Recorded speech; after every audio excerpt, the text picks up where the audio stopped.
Hai, ketemu lagi kita sob. Karena banyak yang minta episode 2, kita hadirkan mobil-mobil Matic, irit, murah, cocok untuk jomblo yang duete ngepres sob. Tapi lagi berjuang untuk nyari gebetan. Karena kadang mereka maksa beli mobil tapi belum bisa nyetir-nyetir amat. Jadinya belinya Matic.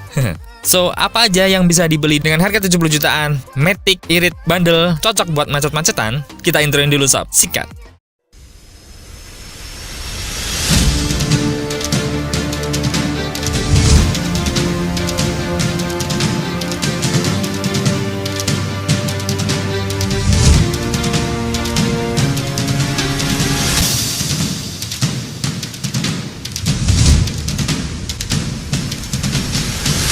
Yang pertama, ada Daihatsu Ayla.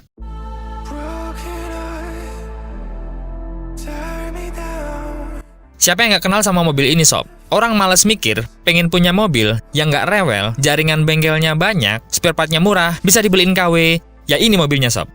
Ayla merupakan salah satu produk andalan city car Daihatsu yang masuk ke dalam segmen LCGC. Menurut regulasi pemerintah beberapa tahun silam, sama halnya dengan Daihatsu Xenia yang dibangun dalam basis sama seperti Toyota Avanza, Ayla juga diproyeksikan sebagai hasil kerjasama Toyota Astra Motor, yaitu menggunakan basis yang sama dengan Toyota Agya. Daihatsu Ayla pertama kali diperkenalkan pada publik Indonesia di IIMS tahun 2012. Kemudian penjualannya dilakukan pada tahun 2013. Sebagai mobil murah, Ayla menjadi pilihan utama di kelas LCGC karena harganya yang sangat terjangkau. Selain itu, perbedaannya pun nggak begitu banyak dengan Toyota Agya. Tipe-tipe yang hadir saat itu semua bermesin 1 KRDE 1000cc non-VVT-i. Dari tipe rendah ke tipe tertinggi ada tipe D, D+, M, M Sporty, X, dan X Elegan. Kalau untuk trim terendah, tipe M cuma dibekali transmisi manual. Sedangkan untuk tipe-tipe lain, tipe M dan X dijual dengan transmisi Matic. Nah, yang kita bahas yang Matic ya sob. Ngomongin fitur, mobil ini membawa fitur radio tape, head unit double din, tilt steering, power window, central door lock, power steering, dan juga electric mirror. Nah, untuk masalah mesin, mobil ini membawa mesin berkode 1 KRDE, DOHC, 1000 cc, 3 silinder segaris 12 katup. Dengan tenaga yang dihasilkan bisa mencapai 64 horsepower dan torsinya 86 Nm dengan transmisi Matic 4 percepatan. Kelebihannya, kabinnya lega, bagasinya luas, konsumsi BBM-nya irit, layanan servisnya memadai, spare part-nya terjamin, setirnya ringan, radius putarnya kecil, harganya terjangkau, dan resale value-nya bertahan. Nah, untuk kekurangannya, minim cup holder sob, bentuk door trimnya jelek, getaran mesinnya cukup terasa, peredaman kabin buruk, kualitas interiornya murahan, dan juga butuh RPM tinggi ketika melibas tanjakan. Ngomongin BBM, 1 liternya bisa untuk mencapai 14-18 km sob dalam kota, dan untuk luar kota, 1 liternya bisa untuk mencapai 19-24 km. Untuk harga, sekarang ada di 60 jutaan, dan pajaknya 1 jutaan.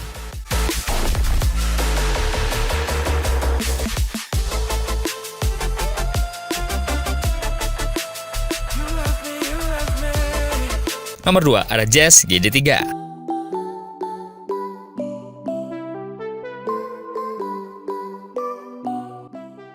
Kalau mobil ini adalah embah dari segala embah city car permetikan irit Indonesiawi sob. Pada tahun 2003-2004, pangsa mobil hatchback di Indonesia memang lesu. Nggak ada sosok pabrikan besar yang masuk ke Indonesia, yang masuk ke kelas ini, kecuali Chevrolet Aveo, Peugeot 206, Hyundai Matic, dan juga Suzuki Areo. Tapi melihat peluang yang cukup besar untuk merajai kelas ini, akhirnya Honda menghadirkan hatchback mid-size-nya, yaitu Honda Jazz GD3. Daya tarik masyarakat akan kehadiran mobil ini cukup bagus, dikarenakan mobil ini memiliki desain compact yang memiliki fitur yang cukup maju pada eranya. Dan juga ada 2 pilihan mesin sob, yaitu IDSI dan VTEC. IDSI untuk versi yang irit dan VTEC untuk versi yang kencang. Di tahun 2006, mobil ini mendapatkan jatah facelift dengan adanya penambahan varian transmisi otomatis dengan transmisi automatic CVT. Nah, yang kita bahas adalah yang 2006 dengan transmisi automatic CVT. Untuk fiturnya, sudah ada radio tape dengan head unit double din, power window, power steering, central door lock, tilt steering, ultra seat, electric mirror, dual airbag, dan juga sudah ada ABS EBD plus BA. Nah, untuk sektor permesinan, mobil ini bermesin berkode L15A 1500cc 4 silinder segaris SOHC IDSI dan tenaga yang dihasilkan bisa mencapai 87 horsepower dan torsinya 128 Nm dengan transmisi Matic CVT. Kelebihannya, akselerasinya mumpuni, desain luasnya sangat sporty. Mobil ini stabil dikemudikan di kecepatan tinggi, kabinnya lapang, sangat irit, dan juga harga jualnya bertahan. Tapi kelemahannya, setirnya terlalu ringan, kualitas material kabin terkesan murahan, suku cadangnya mahal, minim fitur keselamatan untuk versi sebelum facelift, dan juga desainnya sudah mulai usang. Ngomongin BBM, 1 liternya bisa untuk mencapai 10-11 km sob dalam kota, dan luar kota, 1 liternya bisa untuk mencapai 14-15 km. Untuk harga, sekarang ada sekitar 60 jutaan, dan pajaknya 1,5 jutaan.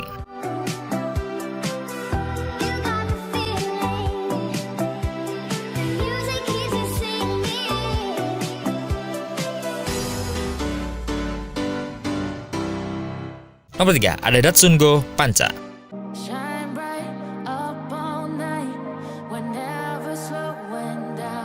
Setelah sitikar yang lain mulai booming dan harganya naik, Datsun Go keluar dan menyodok dari bawah dengan mobil dengan harga murah sob waktu itu.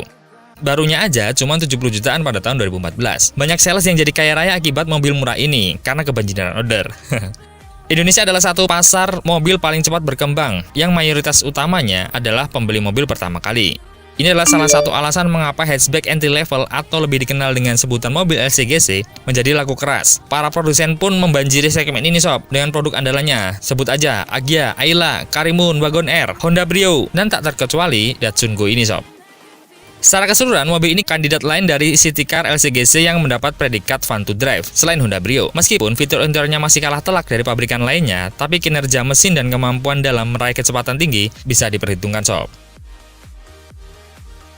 Fiturnya standar aja sob, power window, power steering, central door lock, AC, dan head unit single din.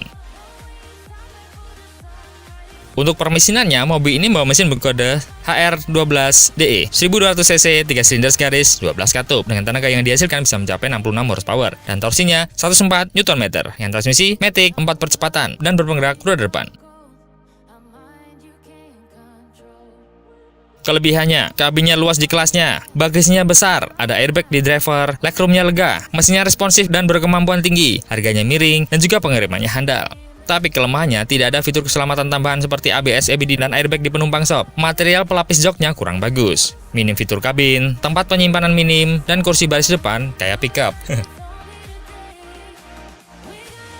Ngomongin BBM, 1 liternya bisa untuk mencapai 12-15 km sob dalam kota. Dan untuk luar kota, 1 liternya bisa untuk mencapai 16-20 km. Untuk harga, sekarang ada di 60 jutaan, dan pajaknya 1 jutaan.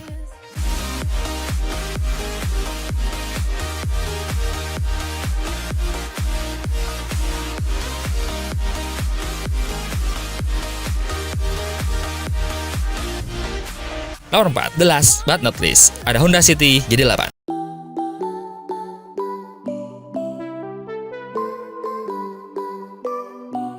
City, mobil yang Mimin pakai sampai sekarang sob. Mobil ini adalah mobil yang serba bisa menurut Mimin. Rada subjektif sih. Mari kita bedah dulu. Mobil ini harganya lebih murah dari wadah Honda Jazz. Dengan harga yang lebih murah, dapat mesin dan material kendaraan yang bisa dibilang sama, baik interior maupun eksterior. Plus, dapat bagasi untuk penyimpanan barang di belakang. Gak cuma sekedar bagasi mobil ini sangat luas sob. Bisa menampung sampai 3 orang di dalamnya kalau main culik-menculik. Untuk versi IDSI-nya, iritnya kebangetan sob. Ini makanya Mimin milih pakai mobil ini. Biasalah, pakai prinsip ekonomi. Honda City merupakan sedan subcompact yang diposisikan di bawah Honda Civic ES. Pertama kali dikenalkan pada tahun 2003, sama dengan versi hatchbacknya yang akrab dengan disapa Honda Jazz. Mobil ini awal masuk secara CBU, lalu dirakit secara lokal setahun kemudian karena tingginya permintaan pasar waktu itu. Kehadiran Honda City GD8 disambut hangat oleh masyarakat Indonesia sob, mengingat pendahulunya di Honda City tipe Z produksinya sudah diberhentikan. Nah, untuk fiturnya, sudah ada radio tape head unit double din, terintegrasi, tilt steering, power window, power steering, central door lock, ultra seat, dan juga electric mirror. Nah, untuk mesinnya, mobil ini membawa mesin berkode L15A 1500 cc 4 silinder garis 8 katup SOHC IDSI dengan tenaga yang dihasilkan bisa mencapai 87 horsepower dan torsinya 128 Nm. Kelebihannya, mobilnya nyaman, lumayan irit, suara mesinnya halus, transmisinya responsif walaupun versi Matic-nya menggunakan sabuk baja atau CVT, dan mobil ini stabil di kecepatan tinggi. Tapi kelemahannya, transmisi CVT-nya kerap bermasalah sob. Biaya perawatan IDSI-nya sedikit lebih tinggi. Modelnya masih kalah dari rival-rivalnya. Bunyi suspensinya keras kalau melewati lubang, tidak ada jam di dashboard, posisi pedalnya terlalu tegak, kursi belakang kurang nyaman karena terlalu tegak juga sob. Dan juga suara kompresor AC-nya kalau udah tahun lama lumayan kenceng. Tapi ini nggak cuma di Honda City, di Honda Jazz pun juga kayak gitu sob. Nah, untuk BBM, 1 litnya bisa untuk mencapai 12-14 km sob dalam kota. Dan untuk luar kota, 1 liternya bisa untuk mencapai 15-18 km. Untuk harga, sekarang termurah dari sekitar 50 jutaan, dan pajaknya 1,5 jutaan.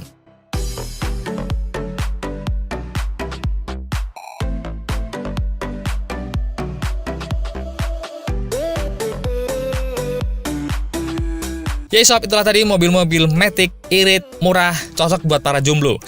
Cocok buat macet-macetan di jalanan sob. Terima kasih yang sudah nonton sampai akhir. Kita doakan sehat selalu sob, lancar rezekinya, sukses karirnya, sukses usahanya, dan segera mendapatkan apa yang diinginkan sob. Amin. See you in the next video, dan I'll be back. Ciao.